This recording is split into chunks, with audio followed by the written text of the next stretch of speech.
A'udzubillahiminash-shaytanir-rajim. Bismillahir-Rahmanir-Rahim. Assalamu alaikum students. How are you all? I hope you all are fine and well. Students, today we are going to start our lecture. Chapter name is The Wolf Children Part 2. Students, start with the translation.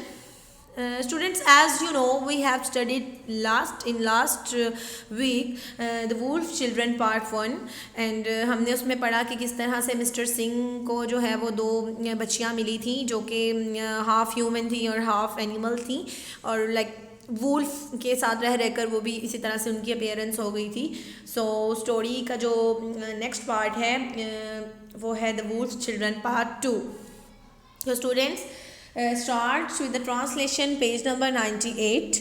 मैं आपको इसकी summary करके सुना देती हूँ. Students, 4 नवंबर को mister Singh अपने साथ दो बच्चियाँ लेकर आए जो उन्हें उसने कैब में से मिली थी, जो कि वुल्फ के साथ रह के उनकी तरह ही हो गई थी. उनका पेरेंट्स जो था बाल थे किस तरह से थे.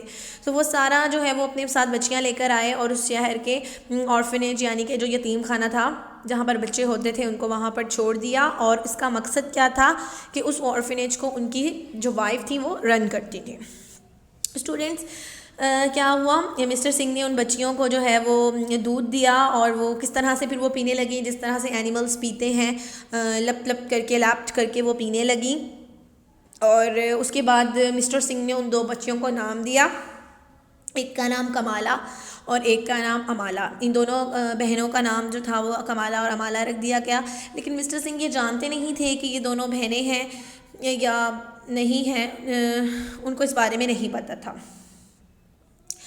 Mr. Singh decided that the discovery of the children should be kept a secret. His wife agreed that this was best for the girls.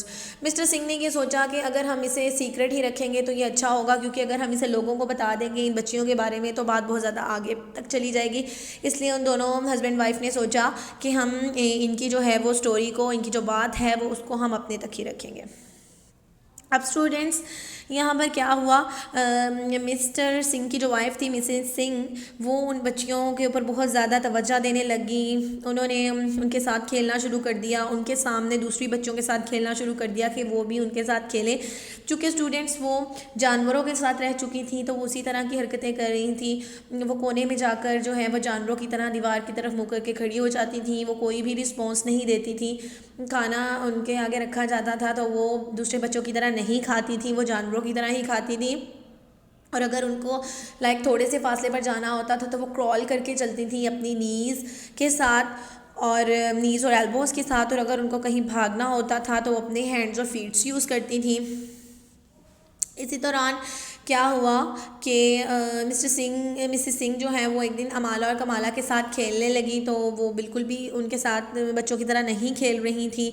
और मिसेस सिंह ने उनको टॉयज़ दिए. सो उन्होंने क्या किया, उसको भी चुबाना शुरू कर दिया.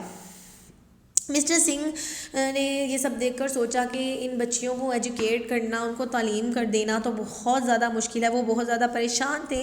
तो स्टूडेंट्स, क्या हुआ, the both girls fail seriously in and sadly अमाला died of kidney disease on September 21, 1921. कि दोनों जो लड़कियां थी वो बहुत ज़्यादा बीमार हो गई और 21 सितंबर 1921 को अमाला की एक किडनी फेल की वजह से डेथ हो गई. अब अमाला के डेथ के बाद कमाला बहुत ज़्यादा स्ट्रेस्ड होने लगी, बहुत ज़्यादा जो था वो बीमार हो गई, खाना भी नहीं खाती थी और हर टाइम अपनी जो सिस्टर थी उसको मिस करती रहती थी. तो उसके बाद क्या हुआ, उसका जो रवैया था वो थोड़ा ठीक होने लगा और मिसेस सिंह के साथ उसकी इन्वॉल्वमेंट हुई. उसने मिसेस सिंह के साथ खेलना भी शुरू कर दिया. कुछ थोड़ी अर्से के बाद उसने आम बच्चियों की तरह, आम इंसानों की तरह खाना भी शुरू कर दिया. और एक दिन क्या हुआ, वो अपने पाँव पर ख़ुद चलने लगी, यानी कि उसमें चेंज आया और उसकी एक दिन तमाम वो आदतें ख़त्म हो गई और वो एक लड़की, एक बच्ची, एक इंसान बन गई. ये देखकर मिस्टर सिंह बहुत ज़्यादा खुश हुए और उन्होंने मतलब अपनी का हाथ पकड़ा और उन्हें फ़ख्र हुआ कि ये मेरी बेटी ही है, मेरी बेटियों की तरह ही है. स्टूडेंट्स इस बात को गुजरे जब टाइम हो गया तो एक दिन ऐसा हुआ कि मिसेस सिंह को की आंटी बीमार हो गई और उन्हें वहाँ से जाना पड़ा कुछ देर के लिए। तो जब वो चली गई वहाँ पे तो उसके बाद जो थी कमाला उनका बहुत ज़्यादा डिस्टर्ब हो गई, क्योंकि वो अपनी माँ समझती थी उसको। तो वो बहुत ज़्यादा डिस्टर्ब हुई कि मेरी मामा किधर चली गई हैं। उसने खाना भी छोड़ दिया और उसने वो दोबारा बैक हो गई अपनी उसी हाथों पे।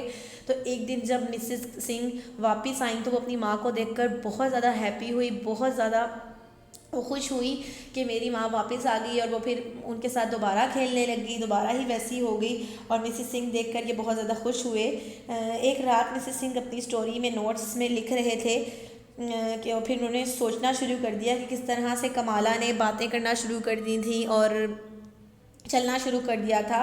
और फिर उन्होंने लिखा कि ऑन नवंबर 14 1929 के नवंबर 14 को 1929 को कमाला भी अमाला की तरह किडनी फेलियर की वजह से उसकी डेथ हो गई। और फिर उसके बाद से वो हर साल मिसेस सिंह अपने ऑर्फनेज में, अपने जहाँ पर यतीम बच्चे होते हैं वहाँ पर उसके गम को मनाते हैं। उसका वो दिन गम की सूरत में मनाया जाता है।